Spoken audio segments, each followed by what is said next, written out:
he wrote this book, God in Your Body, Kabbalah, Mindfulness and Embodied Spiritual Practice, which is our text for this entire 18-week experience. It's available online, and we highly encourage people to pick it up because we're going to be inspired and work with it throughout the 18 weeks.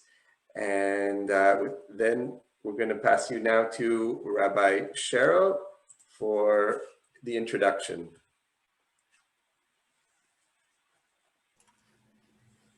Thank you, Reb Shachar. I'm just going to make this a little larger on my screen. So I just want to share with you that I ran to my bookshelf this morning and I picked up 2 of the books that I have of Rabbi Jay's, which I absolutely love. This one doesn't leave my side very much. It's been a really important book for me in my practice. So I'll tell you a little bit about Rabbi Dr. Jay Michaelson, who I'm thrilled to be introducing. Rabbi Jay is a journalist, meditation teacher, and of course, rabbi. He's an editor and teacher for the 10% Happier meditation app, a columnist at the Daily Beast, and the author of 8 books on spirituality and social justice. In previous lives, Rabbi Jay was a Jewish LGBTQ activist for 10 years, founding 2 queer Jewish organizations, Nehirim and Eshel. He's been listed on the Forward 50 list of the most influential American Jews and has been a Jewish educator in one form or another for 25 years. Rabbi Jay holds a PhD in Jewish thought from Hebrew University, a JD from Yale Law School, and non-denominational rabbinic ordination from Rabbi David Cooper. So without further ado, I'm so thrilled to be welcoming Rabbi Jay to our launch of Embodied Judaism. Thank you. Thank you so much. It's really quite an honor to be here, to be joining you. I've spent a lot of my time in the Jewish renewal world here in the United States. I live in New York. And so Aleph for me is a first and a second home. And it's really a treat. I wrote this book in 2007, published the book in 2007, and to see it kind of take on a life of its own is really what every author, I think, hopes for. So I'm really grateful for that.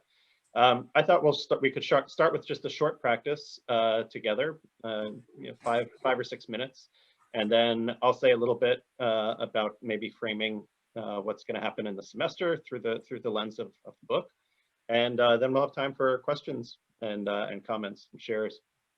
So I don't know the group that I'm with. I'm not sure what folks' different levels of physical ability are. I thought we would do one of my favorite practices for Zoom because other people can't always tell that you're doing it. So if you're like me, when you're on lots of Zoom calls, you have to look like you're fully present, paying attention, but sometimes you can devote some energy somewhere else. So I've been doing, since the pandemic began, actually, I've been doing a lot of box breathing, which I'll explain what that is if you're not familiar with it. And it's a way, box breathing is just a way of becoming more kind of aware of the breath, but unlike, let's say, just mindfulness meditation, it also shifts. And so it's not only being present with what is, which is maybe a nice shorthand definition of mindfulness meditation, but in this case, maybe it's a little bit more like yoga, where you're actually moving some of the energy or shifting some of the breath and the consciousness that comes with it. So normally when we're breathing, there are really kind of 4 parts of the breath, and there's kind of a cute way of remembering this in the Jewish tradition that maps onto the 4 letters of the divine name Yud, He, Vav, and He. So the Yud is like a little tiny letter like this, and it's like that's the body without any breath in it, you could imagine. The He, which has the sound, is like the inhale. And that changes the body to a Vav, which is actually like a bigger Yud. It's like a Yud that keeps on going. The body's full of breath. That's the 3rd stage, the Vav. And then the second He is the exhale. So it's a 4-step process. We don't normally think about it that way. Often we just think about the inhale, exhale, if we're paying attention at all. But actually it can be really beneficial from a sort of mind-body perspective to kind of pay close attention to each of the 4 parts of the breath, the Yud, the He, the Vav, and the He. Box breathing, as it's called, this is kind of a secular breathing practice that developed in the last 20, 30 years, is a sort of conscious breathing practice that modifies the way we normally take a breath. And each of the 4 parts of the breath, there are different variations, the one we'll do, and each of the 4 parts of the breath gets equal time. So you might spend, we're going to try doing a count of 4. And I should preface this, of course, if any of this feels uncomfortable, doesn't work for you, please just follow along. You don't, of course, need to breathe in any way that doesn't feel right in your body. What we'll be guiding and doing together is about a count of 4 on each of those 4 steps. Let me just say a little bit about what this does before we do it.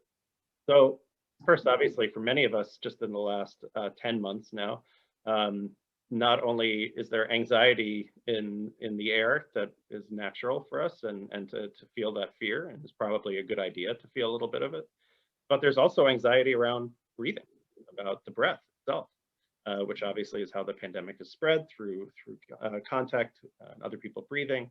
And this can be a way, box breathing can be a way to re-inhabit the present moment, which may have difficulty in it, but doesn't have our fears about the future or our memories about the past. So it can be a sort of safe space, right in the middle of a Zoom call or at any time. And unlike, let's say, a formal period of meditation, it works even if you just do it for a couple of minutes. You can do it for longer, but it's not something which you need to square away a particular time each day to meditate. Like many of you on the call, I have a small child at home, so having a fixed time every day to do anything is kind of rare these days. So I love box breathing because it's portable in that way. So I'll demonstrate it once, and then we'll do a few breaths together. So I'll start, it's always a little hard to start with the body empty of breath. It doesn't really feel that way, but I'll start at that point. There's that yud. And now I'll inhale for a count of 4. So 3, 4, and then hold, which is the unusual part, for 4 seconds.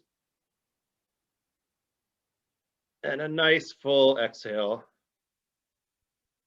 Really, really fully exhaling. And then hold at the bottom. Again, if this is uncomfortable, don't do it, but holding at the bottom where the body is empty of breath for 4 seconds. And then it begins again. Let's see how that goes. Just for a couple of minutes, I'll guide it, and we can see how it goes. I'm going to close my eyes just to focus. You can have your eyes open or closed, however you like. So starting with the body in stillness and inhaling for a count of 4. And holding in stillness and letting go. 2, 3. And holding at the still point, empty of breath. And inhaling. And hold in the Vav. Exhale.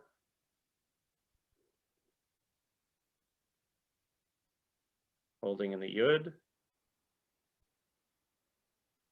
Inhale. Holding. Exhaling. Holding.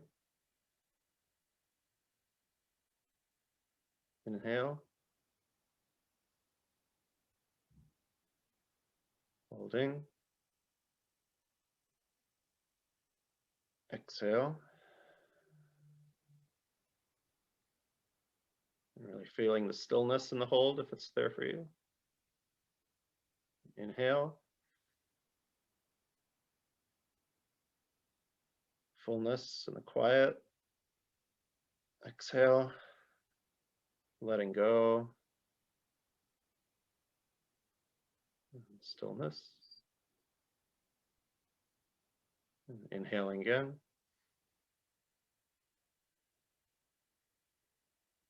Holding. Letting go. I'll just do one last round, stillness. Inhaling. Holding. And one last exhale. Really enjoying that. You can even do a little sigh if you like and open your eyes if they've been closed. So we can do a little check-in, see if anything's different in the body, heart, mind, spirit system. For me, I actually feel a bit more energized, even though sometimes that's a calming practice. I actually feel a little bit more awake, I think because of the nice deep inhales. You can actually play with the practice a little bit. If you're feeling you need a little bit more energy, you can accentuate the inhale. If you need a little more relaxation, accentuating the exhale. If this was too easy for you, you can increase the length of the counts. So you can do this with 6 seconds or 8 seconds, whatever feels right in your body. And sometimes I'll do this for 8s, and it can be really a profound, just within 3 or 4 minutes, can be really a profound reorientation and a lovely little tune-up. So that's a practice that I actually do a lot these days, and happy to answer questions about it toward the end. So let me talk a little bit about God in your body and embodied Judaism. My experience with this book and with this whole practice was a little bit like that Hasidic story that got turned into the best-selling book, The Alchemist. In The Alchemist, an adventurer goes all the way around the world and eventually finds the treasure in his own home. That's actually a Hasidic story first, which is funny because it's like The Alchemist about The Alchemist. Like I read The Alchemist and then I found out The Alchemist was the treasure hanging out in a Hasidic library in my own bookshelf. This was my experience with embodied Judaism, that there were so many body practices that were nourishing for me, mind-body practices, whether it was yoga or whether it was body-based mindfulness. And it was really the body was at the center of a lot of what my spiritual and contemplative practice was about. And then on the other hand, I knew from my scholarly work and just having been an observant Jew for many years, there's a ton of body language and imagery and practice in the Jewish tradition. There's even, and I'll talk a little bit more about this, even in the Jewish tradition, much less early on of the mind-body dualism that's familiar from Greek thought via Christianity into our culture. And it seemed kind of remarkable. There were all these body terms in Jewish liturgy, for example, baruch hu or bracha, being related to birkayim, the word for knees, that we sort of literally or metaphorically bend the knee when we're acknowledging something wonderful or acknowledging something to be grateful for. There are all of these body-centered mitzvot, whether it's wearing certain clothes or whether it's eating certain foods. It seemed very obvious, but I had the good luck of a writer that nobody had yet written the book yet. So I wrote the book. And it was this coming home, finding this treasure that I had encountered in other places in the tradition in which I happened to grow up. Many of us, of course, chosen Judaism. Other of us grew into that tradition. For me, it was what I grew up with. And so there was a comfort and a familiarity and a family and a community and a whole ritual framework that for me enriched the body-based practices and contributed new ones. Right? So it wasn't just that I found the same kind of things I found in Buddhism, let's say, and Judaism. There were actually indigenous, so to speak, Jewish practices, which had different ways of relating to the body. And I love this for practical and philosophical reasons, primarily practical ones. I'll talk about each for just a moment. Practically speaking, my whole orientation around spiritual practice is what works and how does it work and how does it open the heart? How does it open the mind? What kind of transformation can it accomplish? For me, just feeling emotions in the body, which I did first learn in Buddhist context, has been totally transformative. Including in the last year, but even before then. The quality of the body as a place to ground ourselves when things are going crazy, just feel the body seated or feel breath. That also, it was sort of just a remarkable revelation for me now about 25 years ago, when I first encountered that in different traditions, that you could actually ground in the body. I'm not sure I even knew what that meant when I was, let's say, 20 years old, but learning that in my 20s and 30s. In Jewish context, especially, the body as preparation for the sacred and the place where the experience of openness to what is, which might be how I understand mystical experience, the place where that happens. The body as a site for gratitude. One of the first biblical texts that I work with in the book is very familiar to those of us who do the benching, the grace after meals. Ve'achalta v'savata uvarachta is the Hebrew, that you'll eat and be satisfied and bless, or give thanks, however you want to translate uvarachta. That notion that the experience leads to the capacity or the desire to give blessing.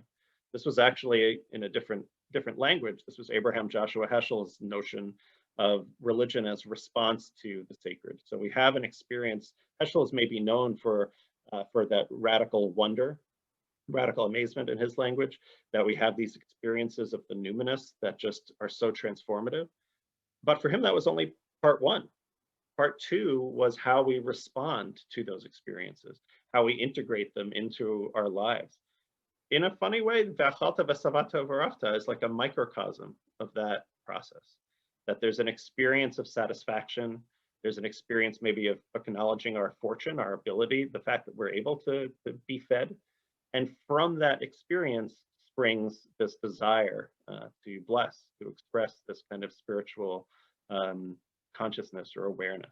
And I found that same principle throughout again and again and again. Those of you who stay with that part of this course of Hinenu will see that for me, it just comes up over and over in all of these different aspects of our lives.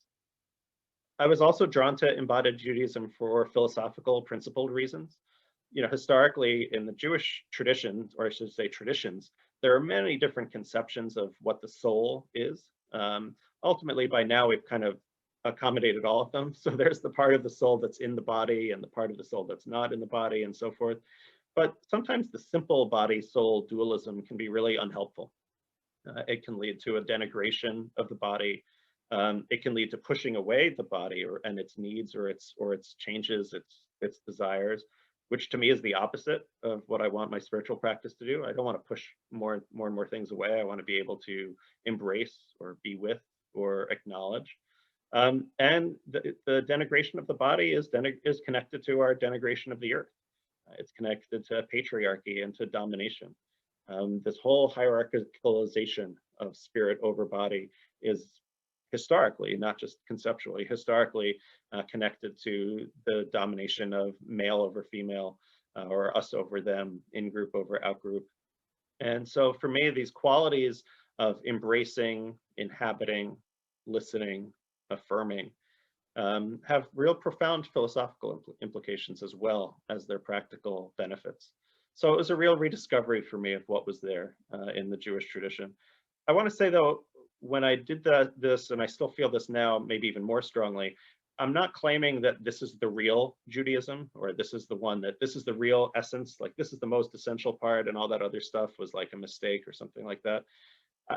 You know, I have my degree in religious studies and I could maybe write papers about that, but I'm not really interested in that. To me, this is an authentic form or expression of Judaism and Jewishness, and there are other ones too. But this is the one that, for the reasons that I just listed, this is one that I've found personally nourishing and nourishing for my students as well. So I'm very maybe anti-fundamentalist about embodied Judaism. I'm interested in finding its roots. I want it to be authentic. I want it to be connected to Jewish sources and Jewish teachings, but I'm still much more pragmatic. Like, what does this do, rather than why do we do it? Maybe from some narrative reason or historical reason, or God commanded it, or any of those kinds of justifications for our actions. I'm really interested in the profound capacity of embodied Judaism to transform us and to open ourselves to more and more of our experience. The last thing I wanted to say, and I haven't been monitoring the chat, so I'll do that in a moment. But the last thing I wanted to say before getting to questions was just for those, you know, it's really fun to revisit this work 13 years after it was, or 14 years now after it was published. And I just thought I'd say a little bit about what I might do differently if I were writing the book now. You know, that was a long time ago in certain ways. I noticed when I was re-looking over the book in preparation for today, there's not as much explicit language, at least on justice, as in all of my other books, or in relating the individual to the communal. For example, for me, any spiritual practice that I do on myself, I also try to have the intention, the kavanah, that it's for the benefit of others or for all beings. Sometimes that means restoring myself so that I can then be available to do the work of activism. Sometimes it means trying to increase my capacity for compassion or empathy so that I can have more compassion for those who I might not ordinarily, or improving hopefully my capacity for listening to voices of others, especially those whose voices have been marginalized for a long period of time. So